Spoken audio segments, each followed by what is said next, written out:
Item ಯಾವುದೇ ಇರಲಿ try ಮಾಡಿ ಆಚಿ ಚಿಕನ್ ಮಸಾಲಾ. ಬಿಡದಿಯಲ್ಲಿ ಈಗ ಸರ್ಕಾರ ಮತ್ತು ವಿಪಕ್ಷಗಳ ನಡುವೆ ಭೂಸಮರ ಜೋರಾಗ್ತಾ ಇದೆ. ವಿರೋಧದ ನಡುವೆಯೂ ಮಹತ್ವಾಕಾಂಕ್ಷಿ ಬಿಡದಿ ಟೌನ್ಶಿಪ್ ಯೋಜನೆಗೆ ರಾಜ್ಯ ಕಾಂಗ್ರೆಸ್ ಸರ್ಕಾರ ಅಂತಿಮ ಅಧಿಸೂಚನೆಯನ್ನ ಹೊರಡಿಸಿದೆ. ಮೊದಲ ಹಂತದಲ್ಲೇ ಸುಮಾರು 500 ಎಕರೆ ಫಲವತ್ತಾದ ಕೃಷಿ ಭೂಮಿಯನ್ನ ಸ್ವಾಧೀನಪಡಿಸಿಕೊಳ್ಳುವುದಕ್ಕೆ ಸರ್ಕಾರ ಮುಂದಾಗಿರುವುದು ಈಗ ದೊಡ್ಡ ರಾಜಕೀಯ ಜ್ವಾಲೆಯಾಗಿ ಮಾರ್ಪಟ್ಟಿದೆ. ಸಿಎಂ ಡಿಕೆ ಶಿವಕುಮಾರ್ ಅವರ ಕನಸಿನ ಯೋಜನೆಗೆ ಗ್ರೀನ್ ಸಿಗ್ನಲ್ ಕೊಟ್ಟಿದ್ರೆ, ಮತ್ತೊಂದೆಡೆ ವಿಪಕ್ಷಗಳು ಸರ್ಕಾರದ ವಿರುದ್ಧ ಮುಗಿಬಿದ್ದಿದ್ದಾವೆ. ಇದು ರೈತರ ಮೇಲಿನ ದೌರ್ಜನ್ಯ, ರಿಯಲ್ ಎಸ್ಟೇಟ್ ದಂಧೆ ಅಂತ ಕೇಂದ್ರ ಸಚಿವ ಎಚ್.ಡಿ. ಕುಮಾರಸ್ವಾಮಿ ಗುಡುಗಿದ್ದಾರೆ.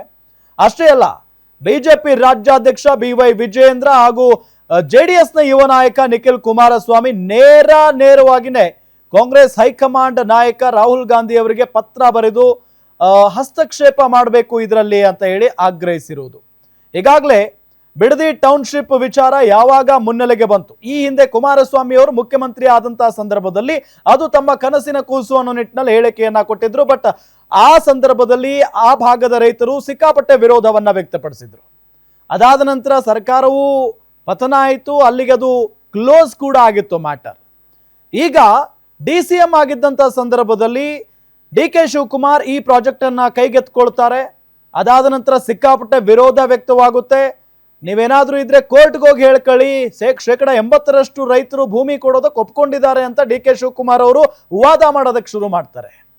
ಆಗ JDS ಅಥವಾ ಕುಮಾರಸ್ವಾಮಿ ಅವರು JDS ನಾಯಕರು ಇದಕ್ಕೆ ವಿರೋಧವನ್ನ ವ್ಯಕ್ತಪಡಿಸ್ತಾರೆ. ಅಲ್ಲಿ ಸಾಕಷ್ಟು ಕೃಷಿ ಭೂಮಿ ಇದೆ, ಫಲವತ್ತಾದಂತ ಭೂಮಿ ಇದೆ, ಸಾಕಷ್ಟು ಹೈನುಗಾರಿಕೆ ನಡೆಯುತ್ತೆ, ಅಂತ ಭೂಮಿಯೇ ಯಾಕೆ ಬೇಕು ಈ ಯೋಜನೆಗೆ ಅನ್ನೋ ನಿಟ್ಟಿನಲ್ಲಿ JDS ಮತ್ತು ಬಿಜೆಪಿ ವಿರೋಧವನ್ನ ವ್ಯಕ್ತಪಡಿಸೋದಕ್ಕೆ ಶುರು ಮಾಡ್ತವೆ. ಇದೆಲ್ಲದರ ನಡುವೆ ಈಗ DCM ಇದ್ದವರು CM ಆಗಿದ್ದಾರೆ ಡಿಕೆ ಶಿವಕುಮಾರ್. ತಮ್ಮ ಕನಸಿನ ಕೂಸು ಈ ಬಿಡದಿ ಟೌನ್ಶಿಪ್ ವಿಚಾರವನ್ನ ಇಲ್ಲಿಗೆ ಬಿಟ್ಟು ಬಿಡ್ತಾರ? ಸಾಧ್ಯನೇ ಇಲ್ಲ. ಆ ನಿಟ್ಟಿನಲ್ಲಿ ಅವರು ಈಗ ಮತ್ತೆ ಆ ಯೋಜನೆಗೆ ಒಂಥರ ಅಂದ್ರೆ ಕೈ ಹಿಡಿದಿದ್ದಾರೆ. ಜೊತೆಗೆ ಅದನ್ನು ಯಾವುದೇ ಕಾರಣಕ್ಕೂ ಕೂಡ ಮುಗಿಸಲೇಬೇಕು ಆ ಯೋಜನೆಯನ್ನ ಅನ್ನೋ ನಿಟ್ಟಿನಲ್ಲಿ ಅವರು ಹಠ ತೊಟ್ಟುಕೊಂಡು ಕೂತಿದ್ದಾರೆ. ಇದೆಲ್ಲದರ ಜೊತೆಗೆ ಈಗ ನಾಳೆ ಮತ್ತೆ ಬಿಡದಿಯಲ್ಲಿ ಒಂದು ದೊಡ್ಡ ರ್ಯಾಲಿ ನಡೀತಾ ಇದೆ ಈ ಒಂದು ಟೌನ್ಶಿಪ್ ವಿರೋಧ ಮಾಡಿ.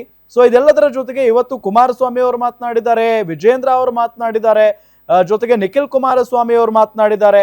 ಹೀಗೆ ವಿರೋಧ ಅಂತೂ ಇದ್ದೇ ಇದೆ. ರಾಜ್ಯ ಕಾಂಗ್ರೆಸ್ ಸರ್ಕಾರ ಅಂತಿಮ ಅಧಿಸೂಚನೆಯನ್ನ ಹೊರಡಿಸಿ ಆಗಿದೆ ಈಗ ಬಿಡದಿ ಟೌನ್ಶಿಪ್ ಯೋಜನೆಗೆ. ಸೊ ಅಧಿಸೂಚನೆ ಹೊರಡಿಸಿದೆ. ಇದರ ಮೊದಲ ಹಂತದಲ್ಲಿ ಸುಮಾರು 500 ಎಕರೆ ಫಲವತ್ತಾದ ಕೃಷಿ ಭೂಮಿಯನ್ನ ಸ್ವಾಧೀನಪಡಿಸಿಕೊಳ್ಳೋದಕ್ಕೆ ಸರ್ಕಾರ ಮುಂದಾಗಿದೆ ಈಗ. ಇದು ರೈತರ ಆಕ್ರೋಶಕ್ಕೆ ಕಾರಣ ಆಗ್ತಾ ಇದೆ, ರಾಜಕೀಯ ಜ್ವಾಲೆಯಾಗಿ ಮಾರ್ಪಟ್ಟಿದೆ.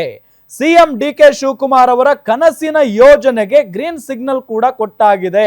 ಸೊ ಹಾಗಾಗಿ ಇದನ್ನ ಇಲ್ಲಿಗೆ ಸ್ಟಾಪ್ ಮಾಡುವ ಯಾವುದೇ ಲಕ್ಷಣಗಳು ಇಲ್ಲ. ಬಹಳಷ್ಟು ವಿರೋಧ ವ್ಯಕ್ತವಾಗ್ತಾ ಇದೆ, ಅದರಲ್ಲಿ ಏನ್ ಡೌಟ್ ಇಲ್ಲ. ಯಾಕೆ ಅಂತ ಅಂದ್ರೆ ಒಂದ್ ಕಡೆ ಕುಮಾರಸ್ವಾಮಿ ಅವರು ಹೇಳ್ತಾ ಇದ್ದಾರೆ 80% ರೈತರ ವಿರೋಧ ಇದೆ, ಅಲ್ಲಿ ಹೈನುಗಾರಿಕೆ ನಡೆಯುತ್ತೆ, ಫಲವತ್ತಾದ ಭೂಮಿ ಅದು. ಆ ಭೂಮಿ ಬಿಟ್ಟು ರೈತರಿಗೆ ಉಪಯೋಗ ಇಲ್ಲದಂತ ಭೂಮಿ ಹೋಗಿ ಆ ಕಡೆ ಹೋಗಿ ಬೇರೆ ಕಡೆಗೆ ಟೌನ್ಶಿಪ್ ಬೇಡ ಅಂತ ಇಲ್ಲ, ಬೇರೆ ಭೂಮಿಯನ್ನ ಆಯ್ಕೆ ಮಾಡ್ಕೊಳ್ಳಿ, ಬೇರೆ ಜಾಗವನ್ನ ಆಯ್ಕೆ ಮಾಡ್ಕೊಳ್ಳಿ ಅನ್ನೋ ನಿಟ್ಟಲ್ಲಿ ಕುಮಾರಸ್ವಾಮಿ ಅವರು ಹೇಳ್ತಾ ಇದ್ದಾರೆ. ಇದೆಲ್ಲದರ ಜೊತೆಗೆ ಈಗ ವಿಪಕ್ಷಗಳು ಸರ್ಕಾರದ ವಿರುದ್ಧ ಮುಗಿಬಿದ್ದಿರೋದನ್ನ ಗಮನಿಸ್ತಾ ಇದ್ದೀವಿ. ಇದು ರೈತರ ಮೇಲಿನ ದೌರ್ಜನ್ಯ, ರಿಯಲ್ ಎಸ್ಟೇಟ್ ದಂಧೆ.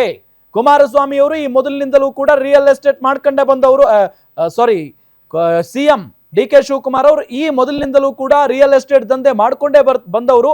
ಈಗ ಇದನ್ನ ಬಿಟ್ಟು ಬಿಡ್ತಾರ, CM ಆಗಿದ್ದಾರೆ. ಸೊ ಈ ನಿಟ್ಟಿನಲ್ಲಿ ಕುಮಾರಸ್ವಾಮಿ ಅವರು ಆಕ್ರೋಶವನ್ನ ವ್ಯಕ್ತಪಡಿಸ್ತಾ ಇದ್ದಾರೆ. ಅಷ್ಟೇ ಅಲ್ಲ, ಬಿಜೆಪಿ ರಾಜ್ಯಾಧ್ಯಕ್ಷ ಬಿವೈ ವಿಜಯೇಂದ್ರ ಹಾಗೂ JDSನ ಯುವ ನಾಯಕ ನಿಖಿಲ್ ಕುಮಾರಸ್ವಾಮಿ ಅವರು ಕೂಡ ಇಲ್ಲಿ CMಗೆ ಮಾತ್ರ ಅಲ್ಲ ಅಥವಾ ರಾಜ್ಯ ಕಾಂಗ್ರೆಸ್ ನಾಯಕರಿಗೆ ಮಾತ್ರ ಅಲ್ಲ, ಕಾಂಗ್ರೆಸ್ನ ಹೈಕಮಾಂಡ್ ನಾಯಕರಿಗೆ ಅಥವಾ ರಾಹುಲ್ ಗಾಂಧಿ ಅವರಿಗೆ ಪತ್ರ ಬರೆದು ಈ ವಿಚಾರದಲ್ಲಿ ನೀವು ಹಸ್ತಕ್ಷೇಪ ಮಾಡಬೇಕು ಅಂತ ಆಗ್ರಹಿಸಿದ್ದಾರೆ. ಹಾಗಾದ್ರೆ ಯಾರ್ಯಾರು ಏನೇನು ಮಾತನಾಡಿದ್ದಾರೆ ಈ ವಿಚಾರಕ್ಕೆ ಸಂಬಂಧಪಟ್ಟಂತೆ ನೋಡೋಣ ಬನ್ನಿ. ಈಗ ಇವರೇನು ತರಾತುರಿ ಮಾಡಲಿಕ್ಕೆ ಹೊರಟಿದ್ದಾರೆ. ಇವರು ಮೊದಲೇ ರಿಯಲ್ ಎಸ್ಟೇಟ್ನ ಒಂದು ರೀತಿ ದೊರೆ ಅಂತ ಹೇಳ್ಬೇಕಾಯ್ತದೆ.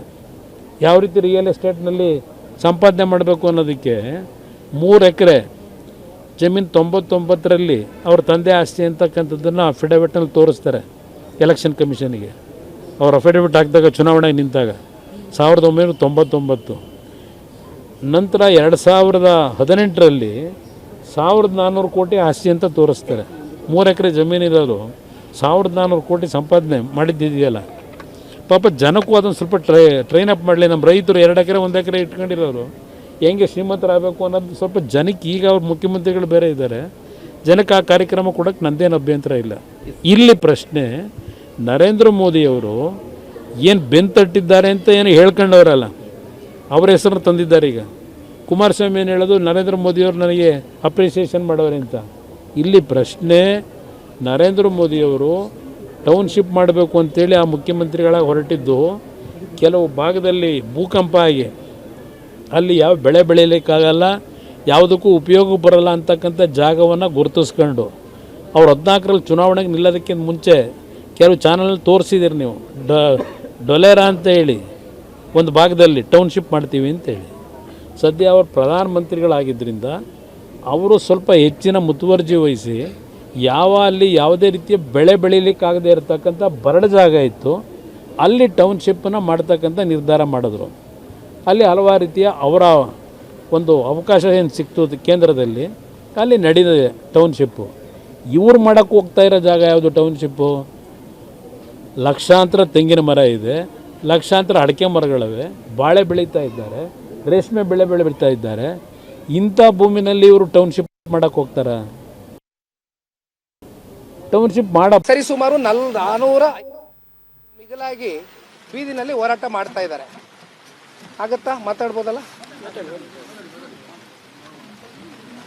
ಈಗ ಇಲ್ಲಿ ಈ ಒಂದು ಯೋಜನೆಯ ಉದ್ದೇಶ ಏನಾಗಿದೆ ಅಂದರೆ ವೆರಿ ಕ್ಲಿಯರ್ ಕಟ್. ನಾನೇನು ತಿರ್ಚಿ ಪರ್ಚಿ ಸಮಯ ತಗೊಂಡು ಹೇಳೋದಿಲ್ಲ. ಜಾಸ್ತಿ ಆಯ್ತು ಗುರು.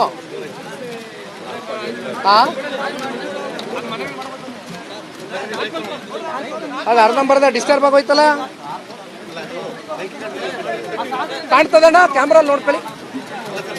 ಬಿಡದಿಲಿರ್ತಕ್ಕಂಥ ರೈತರ ಸಮಸ್ಯೆ ಇರ್ಬೋದು, ರಾಜ್ಯದಲ್ಲಿ ಯಾವುದೇ ಎಲ್ಲೇ ರೈತರ ಸಮಸ್ಯೆ ಇದ್ದಾಗೂ ಕೂಡ ಭಾರತೀಯ ಜನತಾ ಪಾರ್ಟಿ ರೈತರ ಪರವಾಗಿ ಇರ್ತದೆ. ಹಾಗಾಗಿ ಬಿಡದಿನಲ್ಲೂ ಕೂಡ ಒತ್ತಾಯಪೂರ್ವಕವಾಗಿ ರೈತರ ಜಮೀನನ್ನು ಕಸ್ಕೊಳ್ಳೋದಕ್ಕೆ ಇವತ್ತೇನೋ ರಾಜ್ಯ ಸರ್ಕಾರ ಹೊರಟಿದೆ. ಸ್ವತಃ ಮುಖ್ಯಮಂತ್ರಿಗಳು ಇದ್ರ ಬಗ್ಗೆ ಆಸಕ್ತಿ ವಹಿಸಿರ್ತಕ್ಕಂಥದ್ದು. ಇವತ್ತು ಒಳ್ಳೆ ಆಡಳಿತ ನೀಡ್ತೇವೆ ಅಂತ ಹೇಳಿ ರೈತರನ್ನ ಒಕ್ಕಲೆಬ್ಬಿಸ್ತಕ್ಕಂಥ ಕೆಲಸ ಮಾಡೋದಕ್ಕೆ ಏನು ಸರ್ಕಾರ ಹೊರಟಿದೆ, ಇದು ಅಕ್ಷಮ್ಯ ಅಪರಾಧ. 100ಕ್ಕೆ 100ರಷ್ಟು ರೈತರು ನಾವು ಯಾವುದೇ ಕಾರಣಕ್ಕೂ ನಮ್ಮ ಜಮೀನನ್ನು ಯಾವುದೇ ಒಂದು ಟೌನ್ಶಿಪ್ಗಾಗಲಿ ಮತ್ತೊಂದು ಕಾಲ ಬಿಡ್ಕೊಡೋದಿಲ್ಲ ಅಂತ ಹೇಳಿದಂಥ ಸಂದರ್ಭದಲ್ಲಿ ನಾನು ಆ ಪಕ್ಷದ ಏನು ರಾಹುಲ್ ಗಾಂಧಿಯವರು ಇದ್ದಾರೆ, ವಿಪಕ್ಷ ನಾಯಕರು, ನಾನು ಆಗ್ರಹ ಪಡಿಸ್ತೇನೆ, ನೀವಾದರೂ ಕೂಡ ನಿಮ್ಮ ಸರ್ಕಾರ ನಿಮ್ಮ ಮುಖ್ಯಮಂತ್ರಿಗಳ ಮೇಲೆ ಒತ್ತಡವನ್ನು ಹೇರಿ ಇವತ್ತು ರೈತರನ್ನ ಒಕ್ಕಲೆಬ್ಸೋದಕ್ಕೆ ಏನು ಹೊರಟಿದ್ದಾರೆ ಮಾನ್ಯ ಮುಖ್ಯಮಂತ್ರಿಗಳು ಕಾಂಗ್ರೆಸ್ ಸರ್ಕಾರ, ಅದು ತಡೆಯುವಂಥ ಕೆಲಸ ಮಾಡಬೇಕು ಅನ್ನುವ ಆಗ್ರಹವನ್ನು ಮಾಡ್ತಾ ಇದ್ದೇನೆ. ಇಲ್ಲ ಅಂತ ಹೇಳಿದ್ರೆ ಭಾರತೀಯ ಜನತಾ ಪಾರ್ಟಿಯು ಕೂಡ ರೈತರ ಪರವಾಗಿ ಉಗ್ರ ಹೋರಾಟ